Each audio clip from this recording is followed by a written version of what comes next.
Professeur Didier Raoult, pouvez-vous faire un point sur ce que nous savons aujourd'hui de l'épidémie du coronavirus, notamment au vu des données observationnelles récoltées concernant la mortalité? Oui, bonjour d'abord aux uns et aux autres, et puis merci à tous ceux qui essaient de me dire bonjour, même si j'essaie de fuir un peu pendant les vacances les marques de sympathie. Je suis sensible, mais j'ai besoin d'avoir une vie privée aussi, donc je suis désolé, mais je me réfugie dans l'anonymat à chaque fois que je le peux. Donc c'est bien parce que avec le temps de la réflexion, je pense qu'il est nécessaire qu'on reprenne les choses d'une manière raisonnable et que un certain nombre de voies qui ont été prises au début dans l'ignorance soient corrigées maintenant, parce que maintenant nous savons beaucoup de choses et nous avons de plus en plus de données. Alors ici on a accumulé les données depuis le début, comme vous savez, et on a maintenant réalisé 184 000 tests pour près de 80 000 patients, dont 6 000 étaient positifs pour l'assistance publique. Le nombre de décès global, réanimation comprise dans l'assistance publique, était de 165, soit 2,8%. Et ici, nous avons traité maintenant par le traitement associant hydroxychloroquine et azithromycine plus de 4 000 patients. 18 sont morts, donc on est à 4,5 pour 1000 de mortalité, moins de 1,5%. Et il n'y a pas eu d'effets secondaires graves. Donc, il faut arrêter une bonne fois pour toutes le mythe de la dangerosité de l'hydroxychloroquine. C'est un fantasme. Ça a mené le plus grand scandale scientifique de tous les temps, qu'on n'a pas fini d'assumer, et qui a montré de cette manière absolument objective que les communications scientifiques étaient soumises à des influences et à des choix d'une très grande médiocrité, comme le reste. Et récemment encore, je peux vous dire, il y a deux éléments sur lesquels je sais qu'il y a eu des éléments de censure dans le Lancet, qui montraient de manière statistique que, d'une certaine manière, le tabac protégeait contre le Covid. Peut-être que c'est... Bien sûr, on ne peut pas imaginer que le bénéfice du tabac soit supérieur au risque qu'il a, mais de censurer une donnée scientifique d'observation, ça n'est pas le rôle d'un journal scientifique. Chacun reste à sa place, les scientifiques font de la science, les politiques font de la politique, et ils le font à partir de données scientifiques. S'ils n'ont plus de données scientifiques fiables, alors tout ça, c'est juste du contrôle, c'est juste du pouvoir d'imposer des manières de vivre qui ne sont plus basées sur de la connaissance, mais qui sont basées sur des convictions. Et ça n'a plus rien à voir avec ce que nous faisons. Donc je pense que c'est extrêmement clair que le degré de manipulation des journaux scientifiques de plus haut niveau, et plus ils étaient de haut niveau, plus ils étaient la cible de la manipulation, bien entendu. Si vous publiez dans un journal marginal, les gens se fichent de ce dans quoi vous publiez. Mais quand vous publiez dans les meilleurs journaux du monde, la pression qui est exercée sur eux est absolument considérable. Et je vous conseille d'ailleurs de lire, parce que de voir, parce que c'était un très bon film, Vice, qui raconte la vie de Dick Cheney, qui explique ce que moi je sais sur le bioterrorisme, vraiment, ce que j'ai écrit dans mon livre, et la manière dont on manipule les gens et les choses. C'est instructif, parce que c'est la même histoire. Alors, où est-ce que nous en sommes donc, en termes de cas, de rebond, de reflux? On a surtout un rebond du nombre de gens testés, le nombre de personnes nouvellement positives de quelques dizaines par jour, mais d'une manière très intéressante, il y a un peu plus de jeunes que ce qu'il y avait avant, mais pas seulement. On avait l'impression au début que c'était surtout les jeunes, on a l'impression parce que les jeunes sont maintenant, après quelques mois de confinement, ils ont envie de retrouver une vie normale, de se rencontrer, d'avoir une vie sociale, et ne respectent pas toujours, ce que je peux comprendre, les distances de précaution, parce que la vie doit continuer. Et donc, ils sont plus touchés, mais ça touche un peu toutes les tranches d'âge. Ce qui est très intéressant, très très intéressant, c'est que depuis début juin, nous avons eu 1000 cas diagnostiqués. Sur ces 1000 cas diagnostiqués, une seule personne est morte, et c'est quelqu'un qui était en fin de vie, pour lequel le Covid a un rôle qui était marginal ou négligeable. C'est-à-dire que là, on est encore en dessous des 0 45 pour 1000, on est là on est à 1 pour 1000 au pire dans la situation actuelle depuis juin. Donc c'est quand même pas la peine d'avoir un drame de cette nature. Et donc d'ailleurs, j'avise mes amis méthodologistes, pour pouvoir démontrer que quelque chose est égal ou supérieur au traitement que nous avons mis, pour lequel nous avons une mortalité actuellement de 0,45%, donc 4,5 pour 1000. Il faudrait faire une étude randomisée avec 67 000 personnes 2 fois, 43 000 personnes 2 fois, pour pouvoir démontrer qu'il y a une différence de 1 pour 1000. D'accord ? Donc c'est impossible à réaliser. Donc le traitement de référence jusqu'à preuve du contraire, c'est ça. Et on ne pourra pas démontrer qu'un traitement est supérieur à celui-là.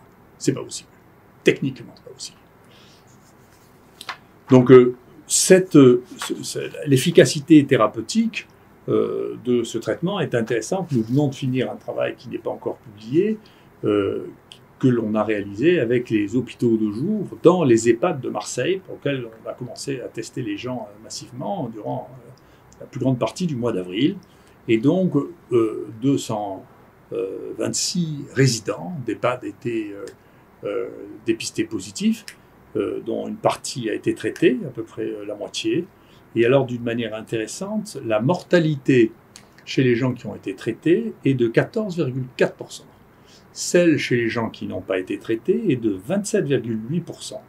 Et ce chiffre de 27,8% des gens non traités dans les EHPAD à Marseille est à peu près le même que celui de la mortalité française, qui était au 2 juin de 27,7%, c'est-à-dire 10 000 personnes qui sont mortes dans les EHPAD, la plupart du temps sans traitement. Ce qui veut dire que si on peut extrapoler, si on peut imaginer que le traitement prescrit à Marseille ait donné les mêmes résultats dans tout le pays, ceci aurait fait 5 000 morts de moins. Je ne sais pas si c'est à vérifier, mais en tout cas, je pense que actuellement, le fait d'avoir un moratoire, une réflexion de base sur l'utilisation de ce traitement, en particulier chez les populations à risque, alors qu'on connaît ces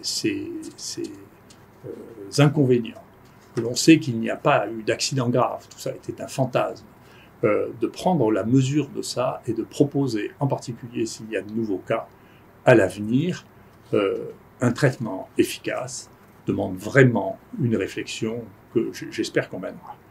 Qu'est-ce qui va se passer à partir de cette situation épidémiologique? Je ne sais rien. Il y a plusieurs scénarios. J'avais dit qu'il fallait surveiller le continent austral. On voit que dans le continent austral, les choses commencent à réapparaître en Nouvelle-Zélande. Elles ont commencé à à augmenter de manière significative en Australie, qui est en train de vivre leur épisode épidémique, qui n'ont pas eu jusqu'à présent que quelques cas en Australie, parce que ce n'était pas la saison. Et donc, il est possible que ceci fonctionne d'une manière saisonnière, comme les autres coronavirus, et que donc on ait l'hiver prochain plus de coronavirus sur un fond endémique, c'est-à-dire sur le fait qu'il y a des cas un peu tout le temps, comme pour les rhinovirus par exemple. La mortalité telle qu'on la voit maintenant est de même nature que celle des autres coronavirus que nous diagnostiquons jusqu'à présent, sur lequel on a fait quelques milliers de tests, qui est entre 0,8 et 1%, comme dans les infections respiratoires dont on a l'habitude. Donc, ça ne représente pas quelque chose qui est significativement différent, mais pour lequel je pense qu'au moins pour les personnes à risque, dans lesquelles il y a une mortalité, il existe une stratégie thérapeutique. Les données chiffrées, je pense, méritent une analyse cette fois-là qui soit dépassionnée. Et si on regarde ce qui s'est passé en France, il y a des zones qui n'ont pas été touchées, dans lesquelles, bien entendu, la mortalité est très faible. Et on peut dire que entre les années 2019 et 2020, il y a toute une série de zones en France dans lesquelles la mortalité n'a absolument pas changé, pas du tout. C'est le cas y compris à Marseille. Dans la région dans laquelle nous vivons, dans la région sud, la mortalité a bougé de manière insignifiante, de 4%. En revanche, la zone dans laquelle la mortalité a frappé de la manière la plus violente, c'est l'Île-de-France, dans laquelle il y a une mortalité qui a augmenté de 40% entre 2019 et 2020 pour les mois qui encadrent cette zone. Donc il y a vraiment eu quelque chose qui s'est passé là, et qu'on peut regarder aussi dans ce qui est l'âge de la mortalité. Partout, la mortalité concerne essentiellement les gens qui ont plus de 65 ans, et dans la moitié des cas, des gens qui ont plus de 85 ans. Mais on peut voir que, pareil, en Île-de-France, la surmortalité commence à partir de 25 ans, alors que dans la région de PACA, elle commence à partir de 75 ans. Donc, il se passe quelque chose dans la gestion des plus jeunes, et on retrouve ça, si on regarde ça dans l'analyse que l'on a entre Marseille et Paris, où on voit qu'il y a une surmortalité des plus jeunes en Île-de-France, d'une part, et d'autre part, en particulier la proportion des gens qui ont moins de 60 ans qui meurent est plus importante en Île-de-France et à Paris que ce qu'elle est dans le reste de la France. Donc ça ne peut pas être lié à la fréquence, puisque c'est la proportion des gens jeunes. Ça témoigne de la prise en charge. Et donc il y a une réflexion à avoir sur la prise en charge. Peut-être que c'est trop centralisé, ou que c'est trop gros, ou que les situations ont été trop passionnelles et pas suffisamment pragmatiques, mais il s'est passé quelque chose sur lequel il faudra bien faire le point à un moment ou à un autre.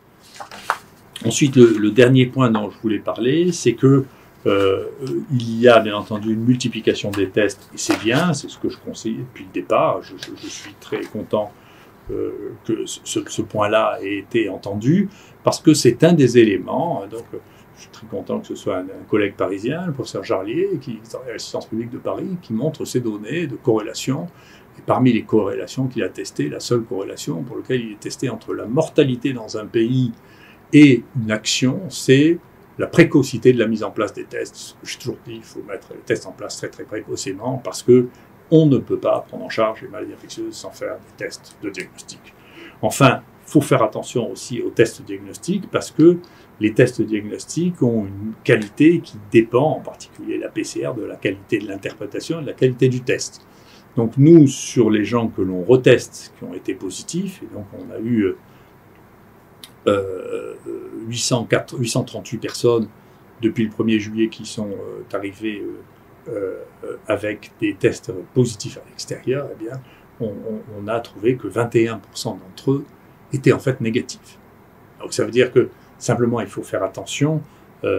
On a mesuré, nous, la significativité de la PCR en la comparant à la culture et en quantifiant ce que cela signifiait. Et donc, quand on est au-delà d'une certaine courbe, qu'on appelle les CT, qui pour nous sont à 35, eh bien, il ne faut pas interpréter ça comme des résultats positifs, parce que ça n'en est pas. D'accord ? Donc, il faut faire attention, ça représente une molécule, ou moins d'une molécule par test. Donc, ça n'est plus significatif, ça n'a pas de signification. D'accord ? Donc, il faut faire attention, parce que on peut avoir des résultats qui sont positifs de manière extrêmement distante, mais ça, c'est comme la mémoire de l'eau. On ne sait plus ce que ça teste. Hein. Mais en tout cas, c'est pas du virus. Alors, donc, il faut faire attention à ces interprétations. Et il faut faire attention à vérifier les résultats positifs avant de prendre des mesures drastiques. Donc, et encore une fois, pour nous, dans l'ensemble, sans trier entre les différents laboratoires, il y en a 1 sur 5 qui est un faux positif. Quand même. Donc, il faut faire attention à pondérer l'ensemble de ces données. Voilà l'ensemble des points que l'on a actuellement sur la maladie. Donc, son évolution est imprévisible, elle prend un aspect endémique, c'est-à-dire qu'il y en a un peu tout le temps. Il est possible que la reprise des activités normales et donc la disparition d'une partie des foyers qui sont le fait que les jeunes